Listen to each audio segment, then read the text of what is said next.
Hi everyone, let's talk about Fiona Apple. I feel like the narrative around Fiona Apple is more about her as a person rather than her music. Certainly she is an interesting character in music because of how elusive and aloof she is. She has stated numerous times she doesn't like touring, and she doesn't give that many interviews all that often. Granted, she does so when a new album comes out, but I feel like people look at her more for how just reserved she is instead of her music. But I feel like even those people can tell you probably some of their favorite Fiona Apple songs. Because not only is she an interesting character to look at, observe, and to, I guess, try to dissect, but she is also a really great musician. Her debut album in 1996, Tidal, was a really huge success for her, also got a lot of radio hits such as Criminal, Shadow Boxer as well. She followed that album up with probably her best album up until this point, When the Pawn. Now, her debut album had a lot of piano-stricken lusciousness to it. When the Pawn was a little more stripped back, still having those piano elements as well, but while the debut album was lush and heartwarming, When the Pawn was bittersweet and almost tart. She released Extraordinary Machine in 2005, and everyone started to notice that the gap between her album releases were getting significantly bigger. 7 years after that album was released, we had The Idler Wheel is Wiser Than the Driver of the Screw, and Whipping Cords Will Serve You More Than Ropes Will Ever Do. Yes. I love saying that entire album title, but unfortunately I'm going to refer it as The Idler Wheel for the rest of this review. This album was more focused and honed in a lot on her abilities as a songwriter, as a singer, and as a percussion maker. She could make percussions with almost anything around her house. Now, this album had piano on it, where Fetch the Bolt Cutters almost completely gets rid of that piano, instead going for a more raw and more intense sound. She described it as more of a raw and more percussive sound, similar to that of Hot Knife, which was the last track on The Idler Wheel. So it's been 8 years since that album, and all of a sudden she pops up once again, says, hey, my album's done. Pretty much a surprise release for the most part. But I was excited going into this album, mainly because up until this point, she has not missed. Every album kinda has its own little character, but it still pertains to the personality of Fiona Apple. It still exemplifies her as a character, as an artist, as a singer, as a songwriter, as a person. And that's what I love about not only those albums, but this album as well. I would probably argue that this is an album that is a culmination of all of her artistic statements released from 96 to 2012, and also all of her life experiences from the day she was born up until now. I think this is not only her boldest musical statement yet, but also her best musical statement as well. I like the risks that she takes on a lot of these songs, from the very stripped back and very percussive sound of nearly every song on here, to the vocals. I think these are some of her wildest performances yet, but it still doesn't sound wacky or obnoxious or just wild for the sake of being wild. It's also a little bit unconventional, but it's not to the point where it's bathing in its own avant-gardism. Is it avant-garde? Maybe, maybe not, I don't know, not really. But what this album is passionate, manic, aggressive, as well as playful and poetic. But it's also very human too. Like, this record is one of the most human albums I've ever felt, and its flaws only make it better, like the barking dogs at the end of the title track, or a few other moments where dogs bark. On the last track, she's repeating the same stanza over and over and over again until at one point she just messes up and says, "Ah, fuck." But she continues and moves forward. Things that could ruin a normal album, Fiona uses to her benefit and builds upon them. Not only does this album show a character and a personality that I've been secretly wanting to see more of in Fiona Apple records, it also does it to a degree that I love so much. Let's talk about the songs on this album, beginning with one of my favorite songs off the record, the opening track, I Want You to Love Me, which I could easily see fitting in The Idler Wheel in some respect. You have those pianos, you have those percussion that play in the background, which starts off pretty upbeat, but then it quickly devolves into something more cold and a little more sad. The pianos have this weird sound to them that are simultaneously happy, yet upset and melancholy. The lyrics pertain to Fiona just wanting to love someone and wanting someone to love her back equally. It's a concept that a lot of people, if not all people, can attach themselves to. Lyrically, throughout this entire record, Fiona is still a one-of-a-kind singer-songwriter, and on verse 2 of the song, you can see where imagery can come into play. This song ends with her doing this weird moaning kind of thing. It kind of reminds me a little bit like what Yoko Ono would do, but done way better and not so unconventional. It's like the song builds and builds until it gets to this point where it just kind of collapses. Then we get to the next track, Shamika, which refers to a student that Fiona knew about in middle school, and Shamika told a bullied Fiona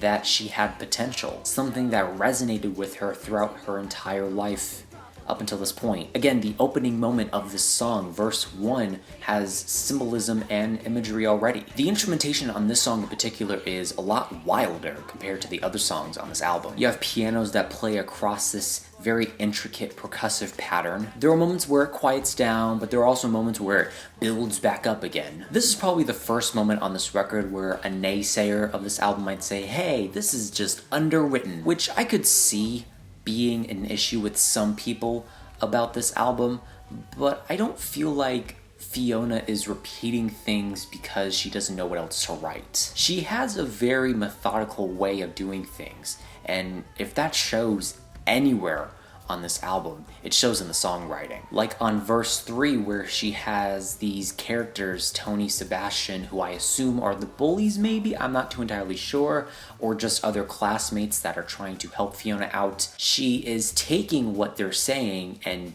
putting them to her, and she's describing herself as what Tony and Sebastian said to her. The song ends with Fiona saying, Shamika said I had potential, and then we get to the title track of the record, which brings up an interesting point about this album title. What does it actually mean? Well, I wouldn't question that all that often because normally an album title doesn't mean much. But in this case, this is a phrase that is referenced to the BBC miniseries known as The Fall, where one of the lead characters says, fetch the bolt cutters to release a girl that has been sexually tortured. And lyrically throughout this song, Fiona is kind of in that same mindset. She repeats the phrase, fetch the bolt cutters, I've been in here too long, basically referring to I need to get out. I need to get out of the situation. This could either be talking about a relationship that she's been in or a mindset that she put herself in. Whichever way you look at it, it's still a good track nonetheless.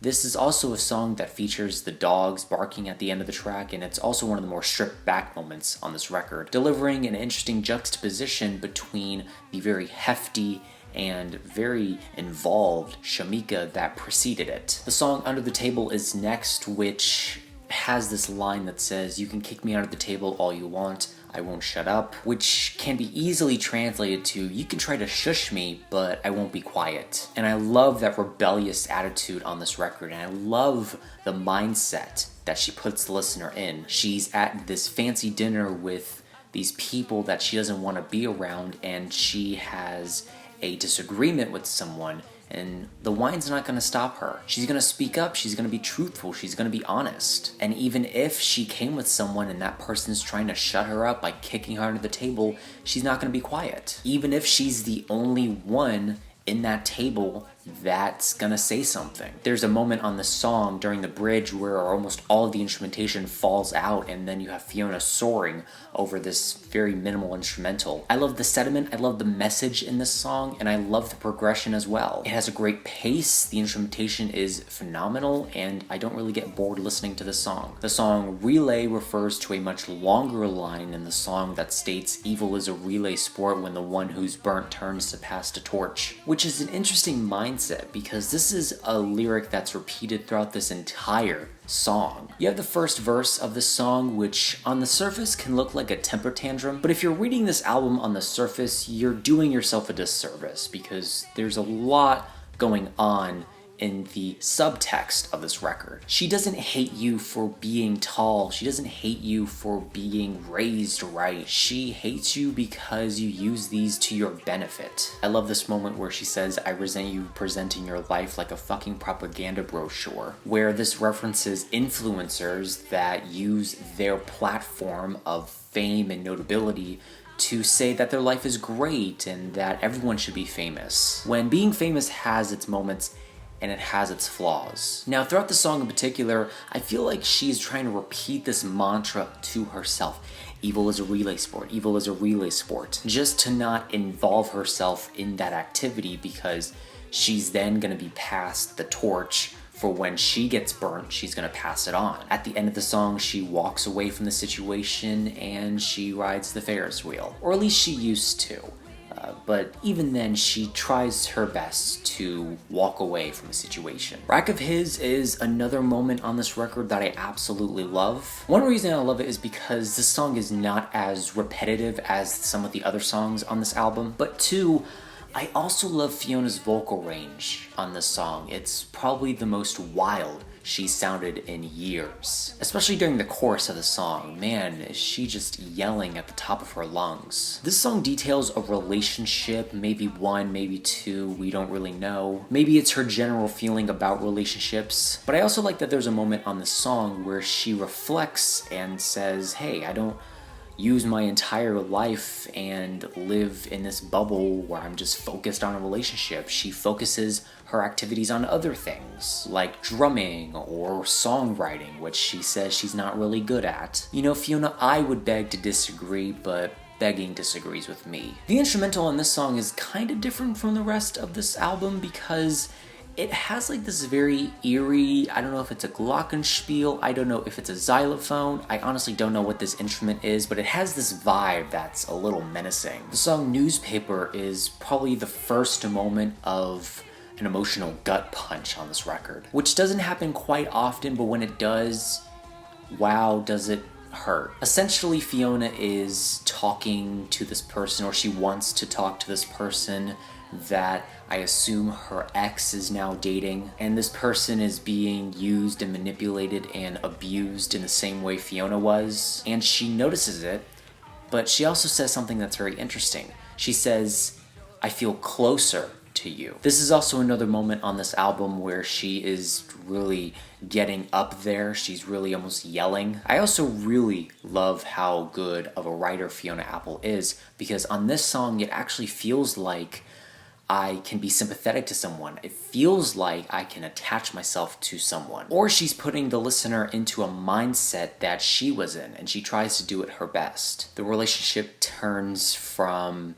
this, hey, I want you to be proud of me, then I want to make amends, then it got complicated. It's also a song that I can relate to personally, not me, but I can see this song working really well with someone that I know. I also find the last moment on the song to be quite haunting. Oh, I used to want him to be proud of me, and then I just wanted him to make amends. I wonder what lies he's told you about me to make sure that we'll never be friends. The song Ladies also does the same idea as what I just talked about. Basically having this mindset of men pitting you into a corner and using women against each other. And on this track, she's telling those that are going to be her ex's new lover to take what she left him, whether that be actual material or something else. This is a song where the instrumentation kinda has a different flavor than the rest of the songs. Whereas other moments feel a little raw, this song in particular feels a little more lively. I get the image in my mind where there are these couples dancing in a ballroom and Fiona is sitting in the background saying, man, if these men didn't work themselves onto this girl, I wonder what world we'd live in. Basically, don't let men pit women against each other again. The track Heavy Balloon is another moment I love on this album. The term heavy balloon is used as a symbol to pick someone up if they're feeling depressed, almost like a moment of happiness. And the chorus on this track in particular is so well executed. Her vocals on this chorus are just, ugh, they're good. They're so good. I just can't describe them anything else but. This is also another moment on this album where she uses nature to her benefit. A lot of symbolism and imagery are in verse 2 of this track. I love the instrumentation near the end of the song where it just builds and builds on top of one another and then it fades away. We then get to the song Cosmonauts, which feels way more theatrical compared to the rest of this album. There are a lot more instruments on this song in particular, and it feels a lot livelier compared to the rest of the songs. Lyrically, I don't think I fully grasped this song in particular,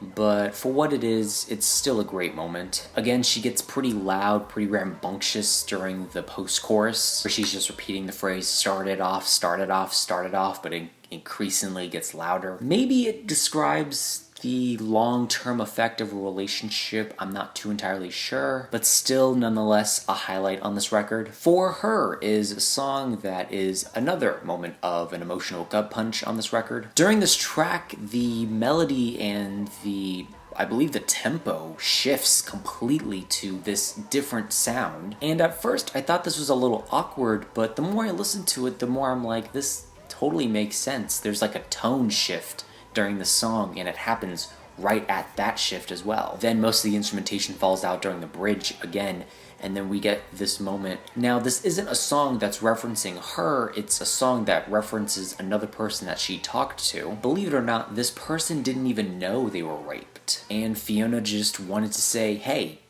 this is what you did, because this guy just did not know what he did. He was completely oblivious to what he had done to this poor girl. The song ends and then we get to the track Drumset, which, if I'm gonna be honest, is probably my least favorite song on this record. It's not a bad cut per se, but it isn't one of the strongest. I think for me personally, this song kind of fizzles out a little too early. Like, I felt like there could have been more with this song in particular, but I still feel like it's a very important moment on this record, so I'm not going to completely dismiss it. I also like how the last moment bridges with the opening moment of the final track on this record, On I Go, which repeats these 4 lines throughout most of the song, and again, I referenced this earlier, but she actually messes up during one of those moments. I kind of feel like this moment is almost a mantra or almost a manifesto of some way. She's just telling herself that she's going to continue forward, she's going to go forward, whether it be towards or away, she's just going to keep walking. It's interesting to note that she actually made this phrase when she was in jail to calm herself down, which I find it very fitting as this is the final song on this record and this is the moment we're left off with. Now, I don't know if it was completely intended,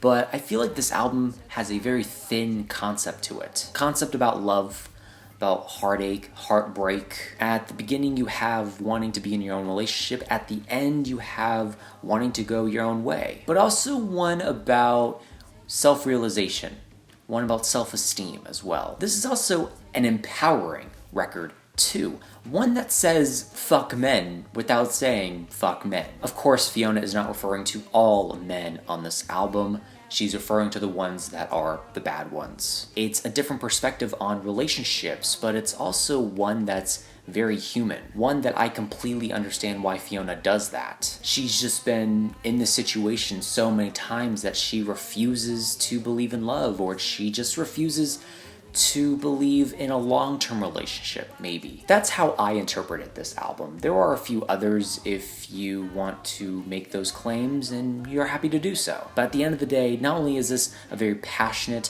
very raw, and percussive album compared to her previous efforts, this is also a very human album and very sobering as well. I can't really say enough nice things about this album. Again, the song Drumset, I wanted a little more from it, but at the end of the day, this is a great album, and it is very deserving of its praise. For me personally, it's a very strong A. However, I am curious to know what are your thoughts and opinions on this album down below.